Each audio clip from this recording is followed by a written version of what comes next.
Well, welcome to class number 5, teaching the class. Step number 5.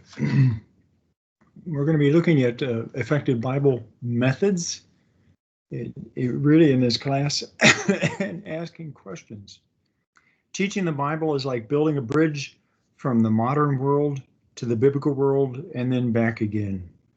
Our teaching methods are tools that we use help the student to make that journey, make the journey back into time, make that journey back into our time. Teaching methods are selected for engaging students in the learning process. That's what we're all about. A key question then is, in the selection and teaching methods is, will it foster student learning? More than that, will it foster student engagement with life change? As we've already discovered, the real learning occurs in that life change. And so for real learning to occur, our methods have to touch on those areas of life where change has to occur. We must employ methods which engage students on those 3 levels of change. Cognitively, the methods must affect what they understand, must help them to see the text and the points of the text, the point of the text as true. Affectively, it must affect what they believe, what they're committed to. Yes, they have to make that choice to believe, but our methods can point them to that life change. And then behaviorally, what they choose to do, how they choose to act. Therefore, we need to employ methods that'll engage them on all 3 levels. Think about it. Cognitively, what kind of methods can we use? Methods to help us to know. Methods with engage recall, memory, songs, activities, puzzles. But to really know, brainstorming, discussion, case studies, debates, forums, interviews, panel discussions, question and answer. These involve different levels of student involvement. Some cognitive methods only provide information, but we want to use those methods ultimately to facilitate understanding. Scripture memory in children, for example. That's a good technique, but hopefully they come to the point where they understand. Yes, those which require critical thinking, problem solving, encourage engaging with the information, and greater personal learning. Affective methods. Recall. This kind of learning involves emotions, values, attitudes, convictions, motivations. Our authors of our textbook argue that to learn on this level requires the use of story. And you think of how many times Jesus told stories, illustrations, parables, we call them, simple stories of real life people acting out their understanding of truth with the resultant consequences. These stories require personal evaluation of the character's actions and motivations to fully understand the story. Those who did not understand them didn't want to understand. They refused to engage in the values on the personal level with the truth.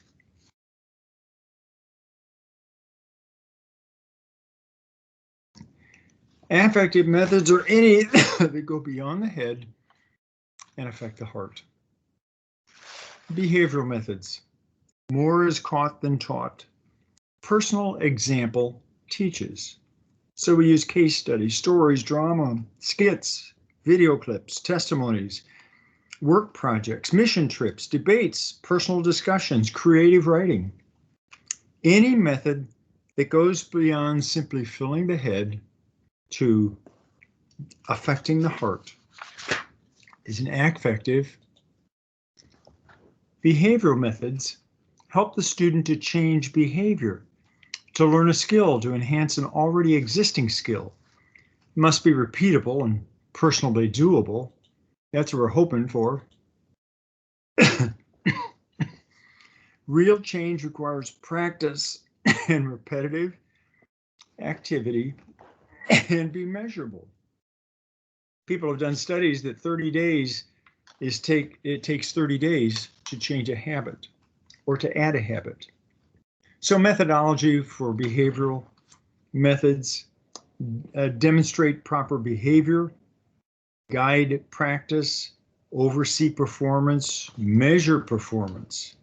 Wise teachers will move beyond telling to guiding to supporting desired results. Why very little life transformation occurs is because people are not encouraged in personal growth, and people resist help in personal growth. So some of the behavioral methods, examples, workshops, experiments, rewards, program learning, apprenticeships, accountability partners, public recognition support groups, and you can see those go well beyond the class time, but we encourage that because those are learning methods outside the classroom that facilitate learning. Well, how do we choose? What criteria should we use for selecting the methods and the media for each of our lessons? Question number one, who are my learners? Do I understand them? Remember that, know your audience, know your purpose. What's their age? What's their ability? Filter out those methods that are too simple or too difficult or too childish, or you got to know your audience, whether it would be appropriate for them. Second question, what is the lesson's priority aim?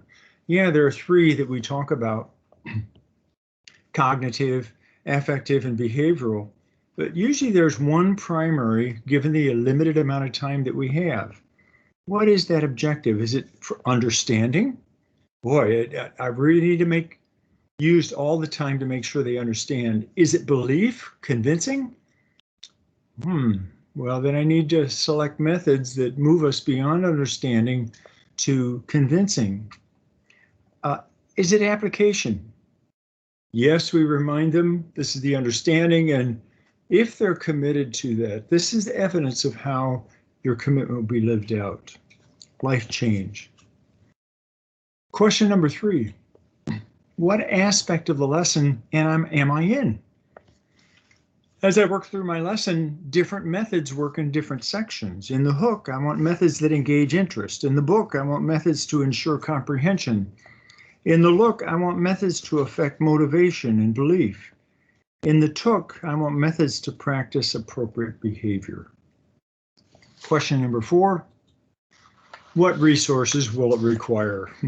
Maybe I won't have that airplane to pull into the room so that we can take the engine apart and look at it. Well, there's where I bring in other media, use technology, materials necessary for each methodology. I have to think of class size, room location, time available, the equipment, the facilities, the group dynamics. Lots of things to think of when we think of selecting media. Let's just talk about a few selected media or selected methods. Storytelling. Jesus did that. We do that in a lot of lessons. Even with adults, we tell illustrations of people who, someone like our audience who did. Some advice for telling stories. Don't tell a story without practice. You'll miss some details, you'll stutter, you'll overemphasize, you will underemphasize. Don't make it a sermon. Make it a story, make the story communicate one primary point, and don't preach at them with the story. Stories enhance a sermon.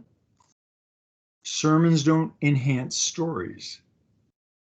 Some Christian film clips seek to say it all, for example. I avoid those. I look for those that raise attention, illustrate the point that I've been making. A good story raises a question, illustrates a point, surfaces an emotional response. Storytelling, keep it vivid. Use words that paint pictures, visualize the story rather than memorize the story. See the story in your mind so it flows naturally from you. Consider student vocabulary level as you're telling the story. Be wary of tangents. include only those elements that are necessary to communicate the point, and to clarify enough details that they see the story. Use props sparingly. Let words be the communication. Resist asking for feedback. You're trying to communicate a point, not get discussion going.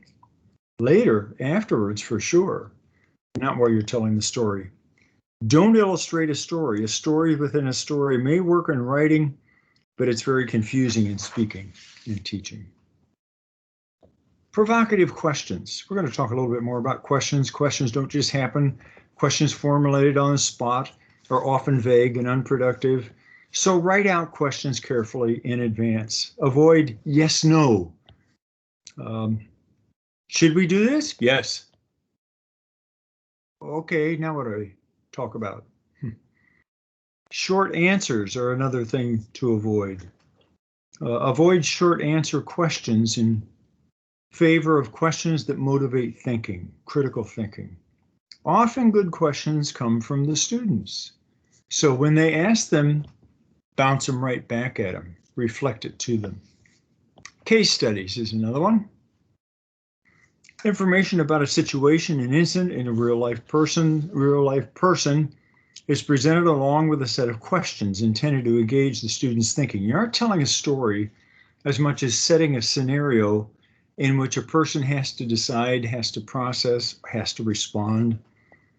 And they're intended to engage students' thinking, analysis of a situation or a problem in light of perceived truth. You want to generate opinions and discussion with the case study. Open-ended stories that provide students with an opportunity to consider a truth in light of a real or possible human situation is a case study. Four-step approach, read the case thoroughly, perhaps twice to get details before analysis begins. Define the critical issue, problem, tension. Third, categorize the issue. Is it a spiritual problem, relational, circumstantial, medical? Fourth, see the problem biblically. Identify how the passage applies to the problem, the issue. I mean, you're studying the Bible, and so you're using the case study to help you to understand that passage. Another method, discussion. Question and answer. A guided examination of the text and its implications.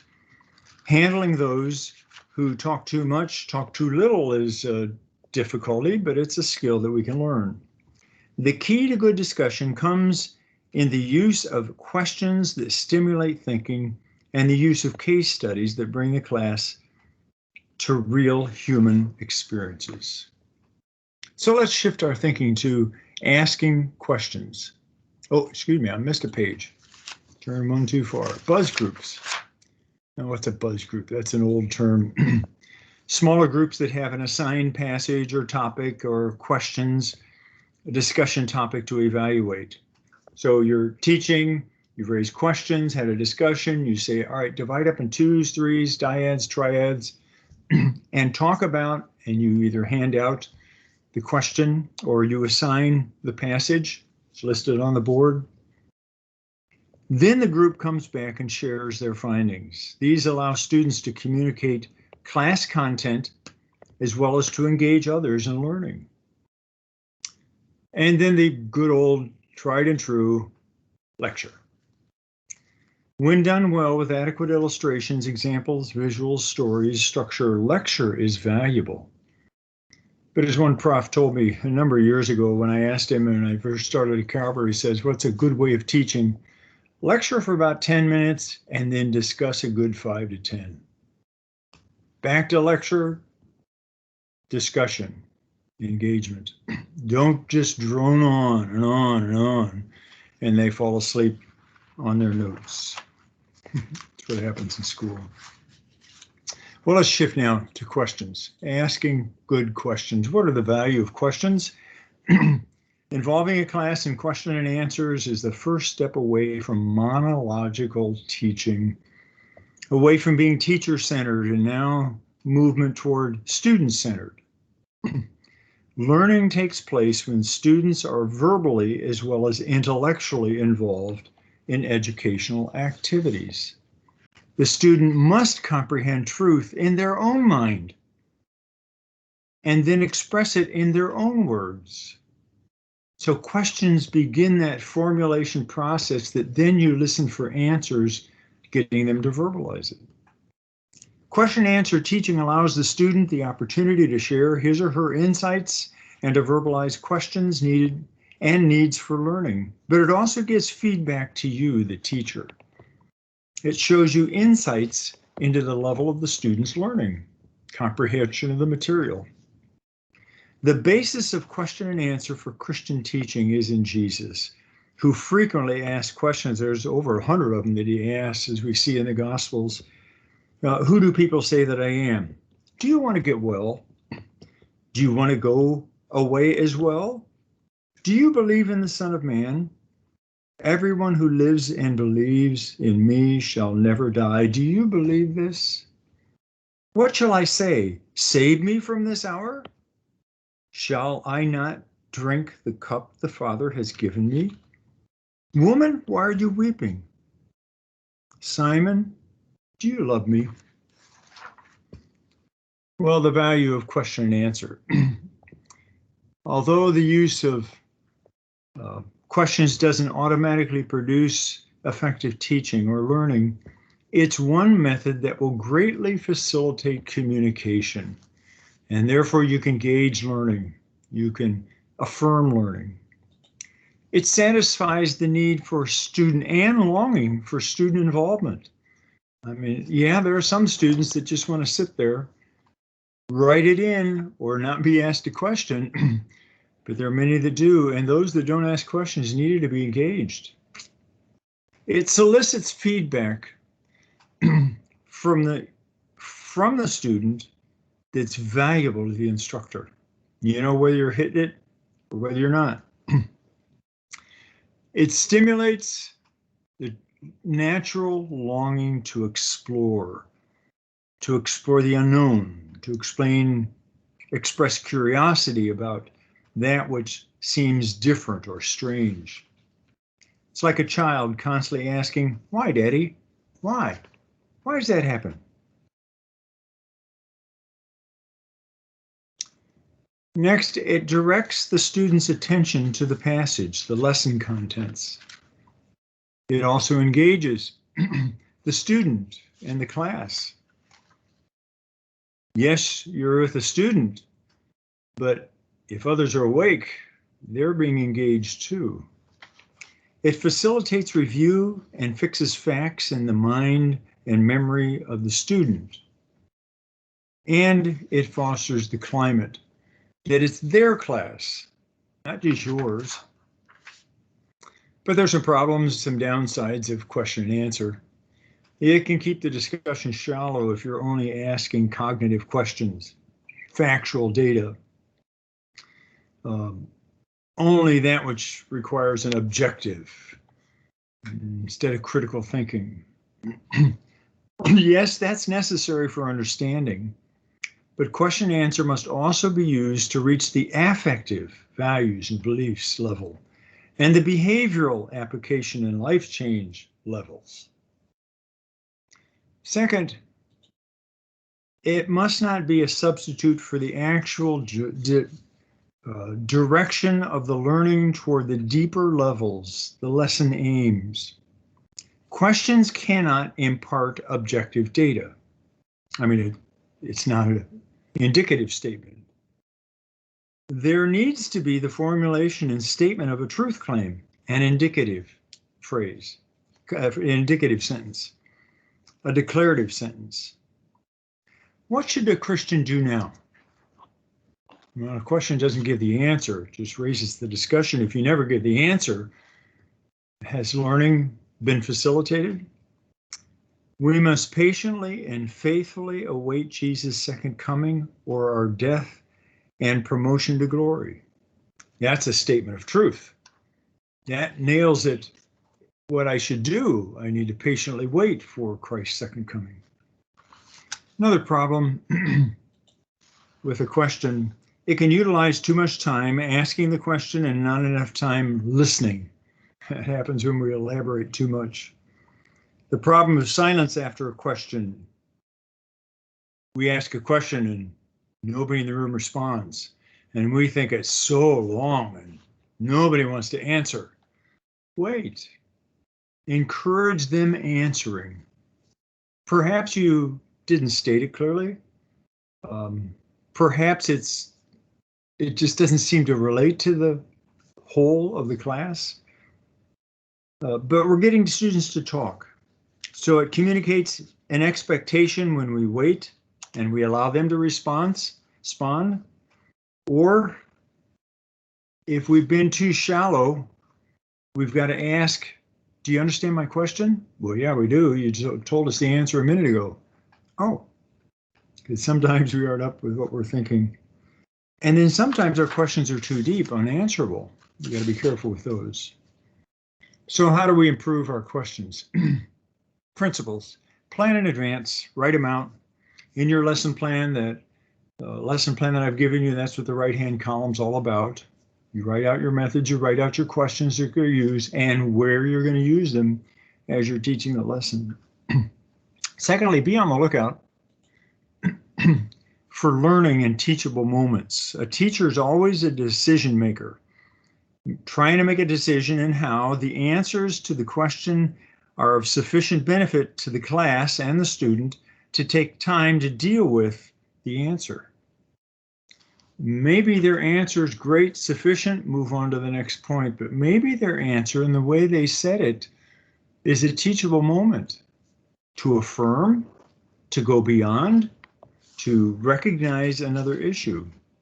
I've given you a handout in the book about Socratic questioning, and that's where you ask a question and continue a question and quick take a question.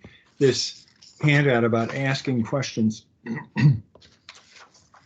When teaching the Bible, flip it to second page, and then there's another article that begins.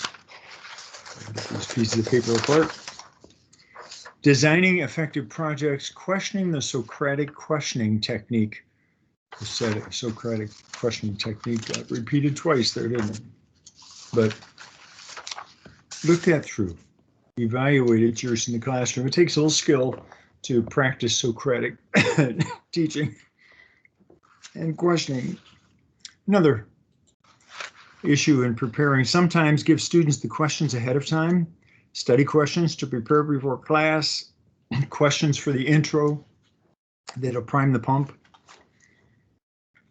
Only ask questions that are understandable to the student. Remember, the purpose of question and answer is not to demonstrate our knowledge and scholarship.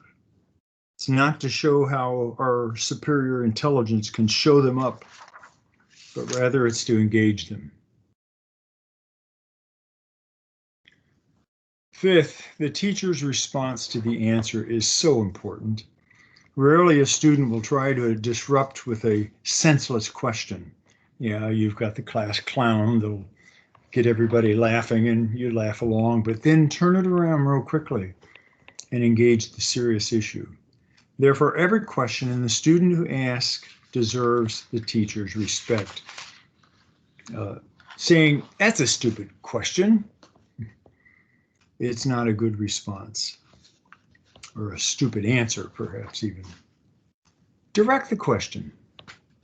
First, direct it to the class, so they're all thinking, and then direct it to an individual student. That's usually the better approach than putting one student on the spot and then backing up to everybody. Makes that student seem like, well, duh, he didn't wait for my response. Reinforce the student responses, even when it's a wrong answer, isn't the one they should have given. Don't let it pass as a true or correct answer, but validate the effort and graciously nudge them toward truth. Types of questions, qualities for good answers, or good questions.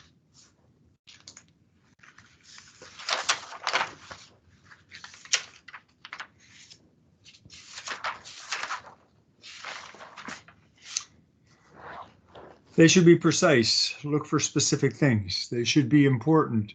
Oh, excuse me. Hit the wrong button here, folks. They should be important, concentrated on vital aspects of the passage. They should be thought-provoking, make the students think. They should be answerable. Students were able to come to the proper answer. So there's where we're thinking of the students and their level of understanding and maturity. Sometimes open-ended, somewhat open-ended, stimulates further discussion, but be careful. You want to stimulate discussion, not just a simple yes-no response. A good teacher answers the questions you would be afraid to ask and leaves you with more questions, so you have to search for their answers on your own. Well, let's look at some specific types of Bible study questions. You have observation questions, the goal, the observation, description, who, what, where, when, how. How to make these more interesting. Which does the teacher need to ask? These essential details to observe. The goal of observation questions is to help people to observe the passage clearly.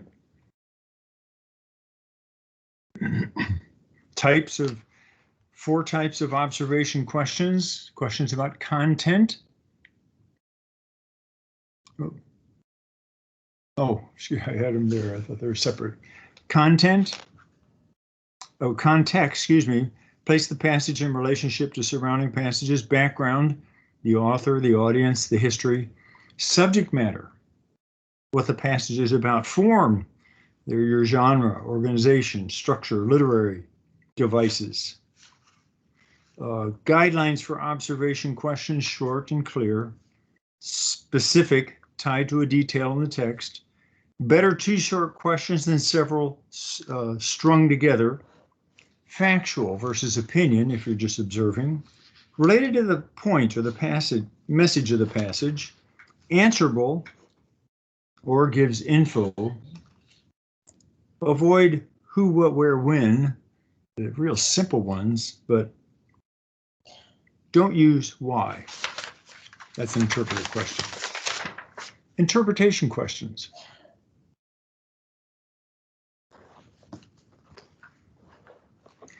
Interpretation introduces an element of subjectivity, opinion in answering by the student.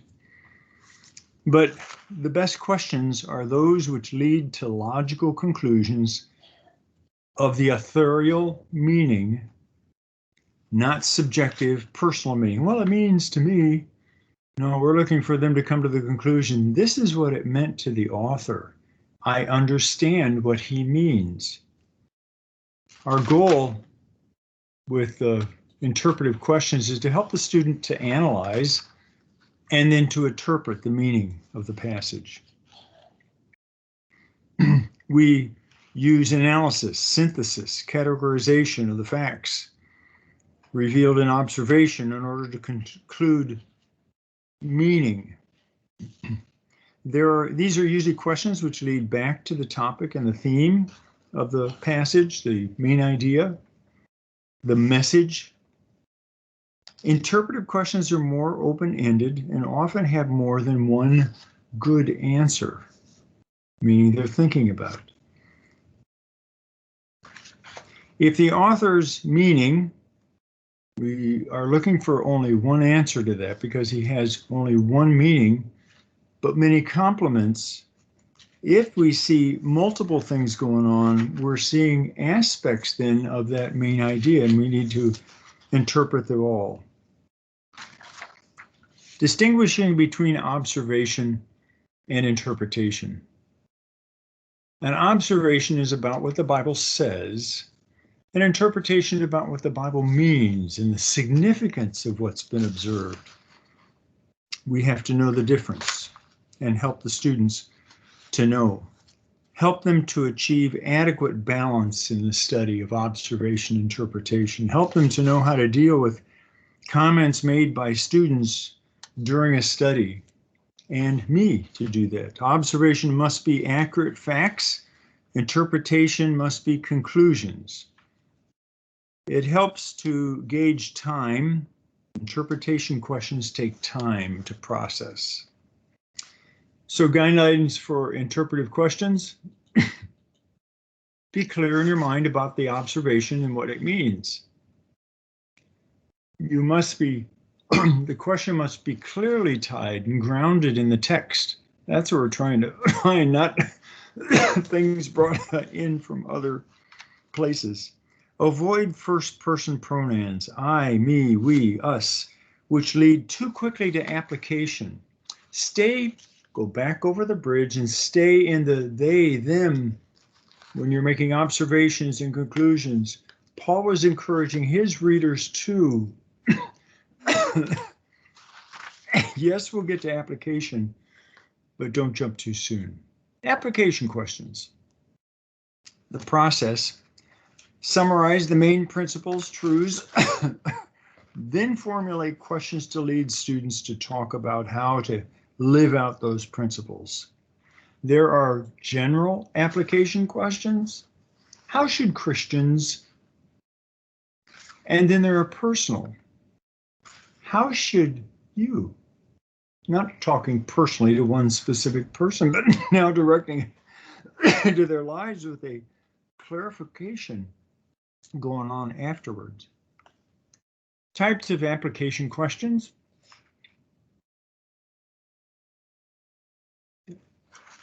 The response question. Some applications could be quick, immediate, but some require the long-term reorientation of a person's thinking. Truth confronts us with a crisis of belief.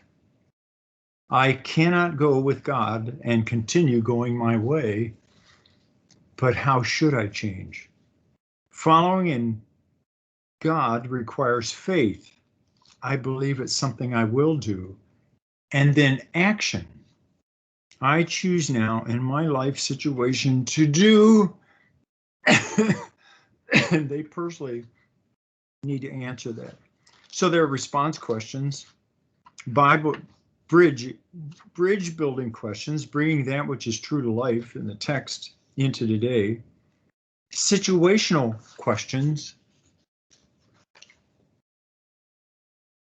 I'm missing these. Oh.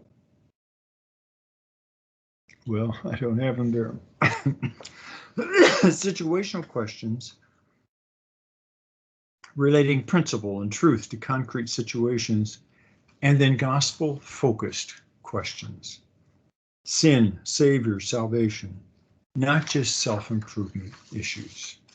Well, I encourage you to look at the handouts that I have here with this lecture, one on teaching methods, 150 of them,